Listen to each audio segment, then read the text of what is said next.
Hi hello friends, എല്ലാ കൂട്ടുകാർക്കും പുതിയൊരു റിവ്യൂയിലേക്ക് സ്വാഗതം. നമ്മളെല്ലാവരും കാത്തിരുന്ന പ്രൊമോ തന്നെയാണ് ഇന്നലെ നേരത്തെ തന്നെ വന്നിട്ടുണ്ടായിരുന്നു. അങ്ങനെ പ്രൊമോയിൽ കാണിച്ചത് അശ്വിൻ ശ്രുതിനെ പൊക്കിയെടുത്തുകൊണ്ട് ഗൃഹപ്രവേശം ചെയ്യുന്ന ഭാഗമാണ് കാണിച്ചിട്ടുണ്ടായിരുന്നത്. പിന്നെ ശ്യാമിനോട്, അതായത് ശ്യാം ശ്രുതിയോട് സംസാരിക്കുമ്പോൾ അശ്വിൻ വഴക്ക് പറയണതും കാണിക്കുന്നുണ്ട്. അപ്പോൾ ആ ഭാഗങ്ങളെക്കുറിച്ചാണ് ഇന്നത്തെ റിവ്യൂവിൽ പറയുന്നത് കേട്ടോ. അങ്ങനെ നമ്മുടെ ശ്രുതി വളരെ വിഷമത്തോടു കൂടി തന്നെ റൂമിൽ അങ്ങനെ ഇരിക്കുന്ന സമയത്ത് നമ്മുടെ അഞ്ജലി ശ്യാമിനെ വിളിക്കുന്നുണ്ട്. ശ്യാമേട്ട എന്ന് പറയുമ്പോഴേക്കും അഞ്ജലി, ഞാൻ എനിക്ക് നിന്നോട് കുറച്ച് കാര്യങ്ങൾ പറയാനുണ്ടെന്ന് ശ്യാം പറയാണ്. എന്താ ശ്യാമേട്ട പറയാനുള്ളതെന്ന് ചോദിക്കുമ്പോൾ, അതെ, കുഞ്ഞിനെ കാണിച്ചതിനോ ഒരു ന്യായീകരണത്തിന് കാര്യമില്ല, ഒന്നും ചെയ്തിട്ട് കാര്യമില്ല. അവനെ ന്യായീകരിച്ചിട്ട് ഒരു കാര്യമില്ല. അവൻ ചെയ്തത് തെറ്റ് തന്നെ, വലിയ തെറ്റ്. ഇത് നമ്മൾ ഒരിക്കലും അംഗീകരിക്കാൻ പാടില്ല. അവൻ്റെ മാരേജാണെന്ന് അംഗീകരിക്കാനേ പാടില്ല. ഇതിലേക്ക് എന്ത് മാരേജാ? അമ്പലത്തിൽ പോയിട്ടൊരു ചരട് കെട്ടുമ്പോഴേക്കും മാരേജ് ആവോ? അതുകൊണ്ട് മാരേജായിട്ട് നമുക്കൊന്നും അംഗീകരിക്കേണ്ട കേട്ടോ എന്നിങ്ങനെ പറയാണ്. ആ സമയത്ത് അഞ്ജലി പറയുന്നുണ്ട്, ശരിയാ, അമ്പലത്തിൽ പോയിട്ട് ഒരു ചരട് കെട്ടിയിട്ട് മാത്രം മാരേജ് ആവില്ല, ഇത് ഞാൻ ഒരിക്കലും അംഗീകരിക്കില്ല എന്ന് പറയാണ്. അങ്ങനെ വേണം അഞ്ജലി, ഇതുപോലെ തന്നെ സ്ട്രോങ് ആയിട്ട് നിൽക്കണം. ശരി, എന്ത് വേണമെന്ന് എനിക്കറിയാം. ശ്യാമേട്ടൻ നിലത്തേക്ക് വാ, എനിക്ക് കുറച്ച് കാര്യങ്ങൾ സംസാരിക്കാനുണ്ട് എന്നിങ്ങനെ പറയാണ്. അങ്ങനെ വീട്ടിലെല്ലാവരും നിലത്ത് വന്നിരിക്കുക കേട്ടോ. എല്ലാവരും വന്നിരുന്നായിട്ടാണ് ശ്രുതി വരുന്നത്. ശ്രുതിയും കൂടി വന്നല്ലോ, ഇനി ഞാൻ എനിക്ക് പറയാനുള്ള കാര്യങ്ങൾ നിങ്ങളെല്ലാവർക്കും പറയാൻ വേണ്ടി പോകുവാണ് എന്ന് അഞ്ജലി പറയാണ്. എന്താ മോളെ പറയാനുള്ളത് എന്ന് മോഹൻ ഞങ്ങൾ ചോദിക്കുകയാണ്. ആ സമയത്ത് എന്താണ് അഞ്ജലി നിനക്ക് പറയാനുള്ളത്? കല്യാണമാണെന്ന് അംഗീകരിക്കാൻ പറ്റില്ല, ഇത് കല്യാണമായിട്ട്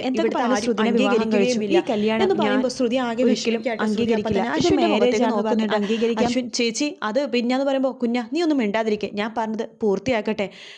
നിന്റെ ഓഫീസൊന്നും അല്ല ഇത് നീ പറഞ്ഞത് അനുസരിക്കാനായിട്ട്. അതുകൊണ്ട് ഞങ്ങൾ പറഞ്ഞത് നീയും കുറച്ച് അനുസരിക്കണം. അതെ, ഇത് മാരേജ് ആണെന്ന് അംഗീകരിക്കാൻ പറ്റില്ല. കാരണം വെച്ചാൽ മാരേജിന് അതായത് താലി കെട്ടിക്കേണ്ട ഒരുപാട് ചടങ്ങുകളുണ്ട്. അതെല്ലാം കഴിഞ്ഞാൽ മാത്രമേ മാരേജ് ആവുള്ളൂ. അതുകൊണ്ട് ആ ചടങ്ങുകൾ നിങ്ങളുടെ കാര്യത്തിലും വേണം. അതിനുശേഷം മാത്രം നിങ്ങൾ ഭാര്യ ഭർത്താക്കന്മാരായിട്ട് ജീവിച്ചാൽ മതി എന്ന് പറയുകയാണ്. അപ്പോൾ എല്ലാവർക്കും ഭയങ്കര സന്തോഷമാവാണ്. അഞ്ജലി അങ്ങനെയാണല്ലോ ഉദ്ദേശം എന്ന് ഓർത്തിട്ടോ. അങ്ങനെ എല്ലാവരും ഭയങ്കര സന്തോഷത്തിലാണ്. അപ്പോൾ ശ്രുതിയെടുത്ത് അശ്വിനും ശ്രുതിനും അവരെ നിർത്തിയതിന് ശേഷം അവരുടെ ചടങ്ങുകളൊക്കെ തുടങ്ങുകയാണ്. പരസ്പരം മധുരം പങ്കുവെക്കുക, അതുപോലെ തന്നെ ഗൃഹപ്രവേശവും കാര്യങ്ങൾ അങ്ങനെയൊക്കെ. അങ്ങനെ ശ്രുതിക്ക് നല്ല വില കൂടിയ സാരിയും ആഭരണങ്ങളും ഒക്കെ തന്നെ അഞ്ജലി കൊടുക്കുന്നുണ്ട്. അത് നമ്മുടെ അശ്വിൻ്റെ അമ്മയുടെ ആഭരണങ്ങളൊക്കെ തന്നെയാണ് കേട്ടോ കൊടുക്കുന്നത്. ആ ആഭരണത്തിൽ ശ്രുതിനെ കാണുമ്പോൾ അശ്വിനെ വരാത്ത സന്തോഷവും തോന്നുന്നുണ്ട്. ശേഷമാണെന്നുണ്ടെങ്കിൽ നമ്മുടെ ശ്രുതിയും അശ്വിനും ഗൃഹപ്രവേശത്തിന് വേണ്ടിയിട്ട് പുറത്ത് നിൽക്കുവാണ്. എല്ലാവരും പുറത്തേക്ക് നിൽക്കുവാണ്. അപ്പോൾ കാലെടുത്ത് വെച്ചിട്ട് വേണമല്ലോ അകത്തേക്ക് കയറാനായിട്ട്. അപ്പോൾ അശ്വിനും ശ്രുതിനെ കാലെടുത്ത് വെക്കാൻ പോകുമ്പോഴേക്കും അഞ്ജലി പറയുന്നുണ്ട്, നിനക്ക് ഈ വീട്ടിലെ ആചാരങ്ങളൊന്നും അറിയില്ലേ? അത് നീ മനഃപൂർവ്വം മറന്നുപോയതാണോ? എന്താ ചേച്ചി, എന്താന്ന് ചോദിക്കുമ്പോഴേക്കും മനോരമ പറയുന്നുണ്ട്, അഞ്ജലി മോളെ, അതെ, കുഞ്ഞിന് അതൊന്നും ഓർമ്മയുണ്ടാവില്ലായിരിക്കും. ആകാശിൻ്റെയും പ്രീതിയുടെ വിവാഹ ചടങ്ങ് കഴിഞ്ഞപ്പോഴേക്കും ഇവരുടെ പേഴ്സണൽ വെഡ്ഡിങ്ങിൻ്റെ വേണ്ടി തിരക്കിലായിരുന്നില്ലേ? അതുകൊണ്ട് അവർക്കതൊന്നും ഓർമ്മയുണ്ടാവില്ല. പറഞ്ഞു കൊടുക്ക്, ഇതൊന്നും കാണാനൊന്നും അവരുണ്ടായിരുന്നില്ലല്ലോ എന്ന് പറയാണ്. അത് വേറൊന്നുമല്ല, ശ്രുതിനെ പൊക്കിയെടുത്തിട്ട് വേണം നീ അകത്തേക്ക് കയറാനായിട്ട്. വേണ്ട ചേച്ചി, അതിൻ്റെ ആവശ്യമൊന്നുമില്ല, ഞങ്ങൾ നോർമലി എല്ലാവരും കയറുന്ന പോലെ വലതുകാലം വെച്ച് കയറിക്കോളാം എന്ന് അശ്വിൻ പറയാണ്. ഇതിവിടുത്തെ ചടങ്ങാണ്, ആചാരമാണ്, അത് നിന്നെക്കൊണ്ട് തെറ്റിക്കാൻ പറ്റുമൊന്നുമില്ല എന്ന് പറയുമ്പോൾ മുത്തശ്ശി പറയുന്നുണ്ട്, അഞ്ജലി പറഞ്ഞത് വളരെ ശരിയാണ്.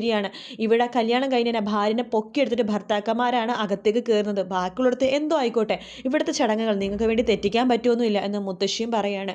അങ്ങനെ ശ്രുതി അശ്വിൻ്റെ മുഖത്തേക്ക് നോക്കുവാണ്. അശ്വിൻ ശ്രുതിനെ വാരിയെടുക്കണം. കാരണം ശ്യാം ഇങ്ങനെ നോക്കിക്കൊണ്ടിരിക്കുമ്പോഴേക്കും ശ്യാമിനൊരു പണി കൂടി കൊടുക്കാം എന്ന രീതിയിലാണ് ശ്രുതിനെ വാരിയെടുക്കുന്നത് അശ്വിൻ. അപ്പോൾ ശ്രുതി എന്താ ചെയ്യാന്ന് വെച്ചാൽ അശ്വിനെ കഴുത്തിൻ്റെ പുറകെ കൂടി ഇങ്ങനെ പിടിക്കുവാണ്. ശേഷം അശ്വിൻ വലതുകാല് വെച്ചിട്ട് ആ അരി വെച്ചേക്കണ പാത്രം തട്ടിയിട്ട് അകത്തേക്ക് കയറുവാണ്. അകത്തേക്ക് കയറുന്ന ശ്രുതിനെ പെട്ടെന്ന് തന്നെ നിലത്തേക്ക് വെക്കുന്നുണ്ട് കേട്ടോ അശ്വിൻ. അതിനുശേഷം അഞ്ജലി കുറച്ച് ഡ്രസ്സുകളൊക്കെ ആയിട്ട് വരുവാണ്. നിങ്ങൾക്ക് ഇന്ന് ആദ്യ രാത്രി ഉടുക്കാനുള്ള ഡ്രസ്സാണിത്, നിങ്ങൾ കുളിച്ച് റെഡിയായിട്ട് ഈ ഡ്രസ്സൊക്കെ ഇട്ടിട്ടേ ഇരിക്കണമെന്ന് പറഞ്ഞിട്ട് ആ ഡ്രസ്സ് കൊടുക്കുവാണ്. ചേച്ചി അതെന്നൊക്കെ അശ്വിൻ പറയുമ്പോൾ, ഞാൻ പറഞ്ഞത് നീ അങ്ങോട്ട് അനുസരിച്ചാൽ മതി എന്ന് പറയാണ്. അങ്ങനെ ആ ഡ്രസ്സുകൾ അശ്വിനും അതുപോലെ തന്നെ ശ്രുതിയും മേടിച്ച് മുകളിലേക്ക് പോകുന്നുണ്ട്. മുകളിലേക്ക് പോകുമ്പോഴേക്കും നമ്മുടെ അഞ്ജലി പറയേണ്ട, അതെ, നിങ്ങൾ ഇങ്ങനെയല്ല പോകേണ്ടത്, എങ്ങനെയാണോ അശ്വിൻ ശ്രുതിനെ പൊക്കിയെടുത്തത് അതുപോലെ തന്നെ വേണം മുകളിലേക്കും പോകാനായിട്ട് എന്ന് പറയാണ്. അങ്ങനെ നമ്മുടെ അശ്വിൻ ശ്രുതിനെയും പൊക്കിയെടുത്തുകൊണ്ട് മുകളിലത്തെ നിലയിലേക്ക് ഇങ്ങനെ പോകുവാട്ടെ. സ്റ്റെപ്പൊക്കെ ഇങ്ങനെ കയറി ഏങ്ങി വലങ്ങി മുകളിലേക്ക് പോയിട്ട് മുകളിലെത്തുമ്പോഴേക്കും ശ്രുതിനെ നിലത്തേക്ക് വെക്കാൻ പോകുമ്പോഴേക്കും ശ്രുതിയുടെ കമ്മൽ, അതായത് വലിയൊരു കമ്മലാണ് ഇട്ടിട്ടുണ്ടായിരുന്നത്. ആ കമ്മൽ അശ്വിൻ്റെ ഡ്രസ്സിൽ, അതായത് ഷർട്ടിൽ കുടുങ്ങുമ്പോഴേക്കും ശ്രുതിക്ക് ആ ഷർട്ടിൽ നിന്ന് ഇങ്ങനെ ഡ്രസ്സിൽ നിന്ന് കമ്മൽ ഇങ്ങനെ എടുക്കാൻ പറ്റുന്നില്ല. അപ്പോൾ അശ്വിൻ വരുമ്പോഴേക്കും ശ്രുതിയുടെ കമ്മൽ ഇങ്ങനെ വലിയുവാണ്. അപ്പോൾ വേദന എടുക്കുന്നുണ്ട്. അന്ന് ശ്രുതി പറയുന്നുണ്ട്. അശ്വിനാണെങ്കിൽ ഒന്നും ചെയ്യാൻ പറ്റുന്നില്ല. നിൽക്കുന്നു വേണ്ട അശ്വിൻ അവസാനം കമ്മൽ എടുത്തിട്ട് മാറ്റി ശ്രുതിയുടെ കയ്യിലേക്ക് കൊടുക്കുകയാണ്. ശേഷം അശ്വിൻ ആദ്യം ഡ്രസ്സൊക്കെ മാറി വരുന്നുണ്ട്. ശ്രുതി മാലയൊക്കെ ഇടുവാണ്. മാല ഇടുന്ന സമയത്ത് ശ്രുതിയുടെ കഴുത്തൊന്ന് ചെറുതായിട്ടൊന്ന് മുറിയുന്നുണ്ട് കേട്ടോ.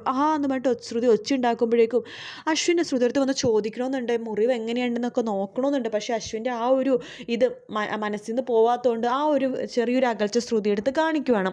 അങ്ങനെ അശ്വിൻ മൈൻഡ് ചെയ്യാത്ത പോലെ ഇരിക്കുകയാണ്. അങ്ങനെ ഫസ്റ്റ് നൈറ്റിന് വേണ്ടിയിട്ട് ശ്രുതിനെയും കൂട്ടിക്കൊണ്ട് അഞ്ജലി ഒരു ഗ്ലാസ് പാലൊക്കെ ആയിട്ട് റൂമിൽ ഇങ്ങനെ നിർത്തുക കേട്ടോ. കുഞ്ഞൻ ഇവിടെ വരും, നീ ഇവിടെ നിന്നോളാൻ പറയാണ്. അതിനുശേഷം അഞ്ജലിയും അതുപോലെ തന്നെ ശ്യാമും കൂടി മുറിയുടെ പുറത്തേക്ക് വരുന്നുണ്ട്. നമ്മുടെ അശ്വിൻ റൂമിലേക്ക് വരുമ്പോഴേക്കും ശ്രുതിനെ കാണുന്നത് ദേഷ്യത്തോട് കൂടി തന്നെ നിൽക്കുവാണ്. നീ എന്താ എൻ്റെ ഭാര്യയാവാൻ പോകണമെന്നാണ് ഒരു ഉദ്ദേശം. നിന്നെ ഞാൻ ആവശ്യമില്ലാത്തൊരു നോട്ടം പോലും ഞാൻ നിന്നെ നോക്കില്ല, നിന്നെ ഒരിക്കലും ഞാൻ ഭാര്യയായിട്ട് കാണില്ല, നിനക്ക് പറ്റിയ സ്ഥലം ഈ റൂമല്ല, പോ എന്ന് പറഞ്ഞിട്ട് ബാൽക്കണിയുടെ പുറത്തേക്ക് ശ്രുതിനെ പിടിച്ച് തള്ളുവാണ്. എന്നിട്ട് ബാൽക്കണിയുടെ വാതിൽ കുറ്റിയിടാട്ടോ. ശ്രുതി അവിടെ എന്തെങ്കിലും ആവട്ടെ വെച്ചാൽ അവിടെ അങ്ങനെ കിടക്കാണ്. ഒരു പുതപ്പോ ഒരു തലയണോ പോലും അശ്വിൻ കൊടുക്കുന്നില്ല.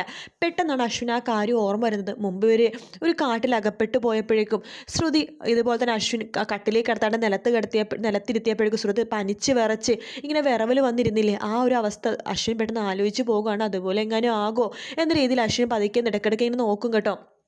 ആ സമയത്ത് ശ്രുതി ഇങ്ങനെ ഇങ്ങനെ വിറച്ച് കിടക്കുവാണ്. അശ്വിൻ എന്തെങ്കിലും ആവട്ടെ വെച്ചൊരു പുതപ്പെടുത്തിട്ട് ശ്രുതിയുടെ മേത്തേക്ക് ഇട്ട് കൊടുക്കുവാണ്. ശ്രുതി അങ്ങനെ രാവിലെ എഴുന്നേറ്റ് അങ്ങനെയൊക്കെ ഇരിക്കുന്നുണ്ട്. രാവിലെ നമ്മുടെ അഞ്ജലി വരുന്നുണ്ട്, രണ്ടുപേരും വിളിക്കുന്നുണ്ട്. പൂജയും കാര്യങ്ങൾക്ക് വേണ്ടി വിളിക്കുവാണ്. അങ്ങനെ അവരുടെ നിലത്തേക്ക് വരുമ്പോഴേക്കും നമ്മുടെ പ്രീതിയാണ് പൂജ കഴിഞ്ഞ് പ്രസാദമൊക്കെ കൊടുക്കുന്നത്. ശ്രുതി കൈ നീട്ടുമ്പോഴേക്കും ശ്രുതിക്ക് മാത്രം പ്രസാദം കൊടുക്കുന്നില്ല. അപ്പം മനോരമ പറയുന്നുണ്ട്, രണ്ടുപേരുടെ അഭിനയം തുടങ്ങി, രണ്ടുപേരും ഇതൊക്കെ അഭിനയിക്കുകയാണെന്ന് മനസ്സിൽ ഭയങ്കര സന്തോഷം. രണ്ടിനെ നമ്മളെ കാണിക്കാൻ വേണ്ടിയിട്ടായി ശത്രുക്കളെ പോലെയൊക്കെ ഇപ്പോൾ പിണങ്ങിയിരിക്കും എന്നൊക്കെ പറയുമ്പോൾ പ്രീതി അവിടെ നിന്ന് വിഷമിച്ച് അകത്തേക്ക് കയറി പോവാണ്. ശേഷം ശ്രുതിയും അതുപോലെ തന്നെ അശ്വിനും ശരിക്കും പ്രണയത്തിലാണോ, ശരിക്കും അവർ തമ്മിൽ സ്നേഹമുണ്ടോ ഇഷ്ടമുണ്ടോ എന്നൊക്കെ അറിയാൻ മനോരമ ഇവിടെ പുറകെ തന്നെ നടക്കുക കേട്ടോ. അശ്വിൻ എപ്പോഴും ശ്രുതിനെ വഴക്കാണ്, പക്ഷെ മനോരമ കാണുമ്പോൾ മാത്രം ശ്രുതിനെ ഭയങ്കരമായിട്ട് സ്നേഹിക്കും കേട്ടോ. മനോരമ കാണുമ്പോഴേക്കും ശ്രുതിനെ ഉമ്മ വയ്ക്കണ പോലെ തിരിച്ചൊക്കെ നിർത്തുന്ന ഭാഗമൊക്കെ ഉണ്ട് കേട്ടോ. അങ്ങനെ മനോരമയുടെ മുമ്പിലെങ്കിലും കുറച്ച് റൊമാൻസ് ശ്രുതിയുടെ അടുത്ത് അശ്വിൻ കാണിക്കുന്നുണ്ട്. ശ്രുതിക്ക് അത് വല്ലാത്തൊരു ആശ്വാസമാണ്. എന്തൊക്കെ പറഞ്ഞാലും താലി കെട്ടിയ പിന്നെ ശ്രുതിക്ക് അശ്വിനോട് ഒരു ഭർത്താവെന്ന് പറഞ്ഞിട്ട് എല്ലാ പരിഗണനയും ശ്രുതി കൊടുക്കുന്നുണ്ട്. അശ്വിൻ കൊടുത്തില്ലെങ്കിലും അശ്വിനാണെങ്കിൽ ഭയങ്കര ഇഷ്ടമാട്ടോ. ആ ഒരു ഇഷ്ടം ഒരു പൊടിക്ക് പോലും കുറഞ്ഞിട്ടില്ല. പക്ഷേ ആ ഇഷ്ടം ഇങ്ങനെ കാണിക്കാൻ പോകുമ്പോഴേക്കും ഇടയ്ക്കിടയ്ക്ക് ശ്യാമും ശ്രുതിയും കെട്ടിപ്പിടിച്ചിരിക്കുന്ന ഭാഗം ഇടയ്ക്കിടയ്ക്ക് ഓർമ്മ വരും. പിന്നെ തൻ്റെ അച്ഛനും അമ്മയും തമ്മിൽ അവസാനം അകന്ന ആ ഒരു ഭാഗമില്ലേ, അതൊക്കെ ഓർമ്മ വരും. പിന്നെ ശ്രുതിയുടെ അടുത്തുള്ള അശ്വിൻ്റെ തെറ്റിദ്ധാരണ മാറുന്നത് അതൊരു പെട്ടെന്ന് മാറുന്നതല്ല. പതുക്കെ ശ്രുതിയുടെ നന്മകളൊക്കെ അശ്വിൻ മനസ്സിലാക്കുകയാണ്. അത് മനസ്സിലുണ്ടെങ്കിൽ തന്നെ ശ്രുതിയുടെ ആ ഒരു നന്മകളൊക്കെ മനസ്സിലാക്കി അത് മറന്ന് പോവാണ്. അതായത് അത് പോട്ടെ, ക്ഷമിച്ചേക്കാം എന്ന രീതിയിലാണ് അത് വിട്ട് കളഞ്ഞിട്ട് ശ്രുതിനെ സ്നേഹിക്കുകയാണ്. അല്ലാണ്ട് ആ തെറ്റിദ്ധാരണ ശരിക്കും കംപ്ലീറ്റ് അങ്ങനെ പെട്ടെന്നൊന്നും മാറുന്ന ഒന്നുമല്ല. അത് ഭയങ്കര പതുക്കെ മാറുന്ന ഒരു ഭാഗമാണ്. അതുകൊണ്ട് പെട്ടെന്നത് പറയാൻ പറ്റുന്നൊരു എപ്പിസോഡല്ല. എല്ലാവരും ചോദിച്ചായിരുന്നു ഇവർ തെറ്റിദ്ധാരണ മാറി എപ്പോഴും സ്നേഹത്തോടെ ജീവിക്കണേന്ന്. ഞാൻ പറഞ്ഞിട്ട് തെറ്റിദ്ധാരണ അങ്ങനെ പെട്ടെന്ന് എല്ലാ സീരിയലിലെയും പോലെ ഒരു തെളിവുണ്ടാക്കി മാറുന്ന ഒരു സംഭവമല്ല. അതിങ്ങനെ പതുക്കെ മനസ്സിലാക്കി മാറുന്ന ഒരു സംഭവമാണ്. എന്തായാലും കുറച്ച് ഭാഗങ്ങളൊക്കെ ഉണ്ട് അങ്ങനത്തെ ഭാഗങ്ങൾ ഞാൻ പറയാം കേട്ടോ. അടുത്ത റിവ്യൂവിൽ അങ്ങനത്തെ ഭാഗങ്ങളൊക്കെ പറയാം. ഈ വീഡിയോ ഇഷ്ടപ്പെടുകയാണെങ്കിൽ ലൈക്ക് ചെയ്യുക, സബ്സ്ക്രൈബ് ചെയ്യുക, കമൻറ്റ് ചെയ്യുക. മറ്റൊരു വീഡിയോ ആയിട്ട് വീണ്ടും കാണാം. ബൈ.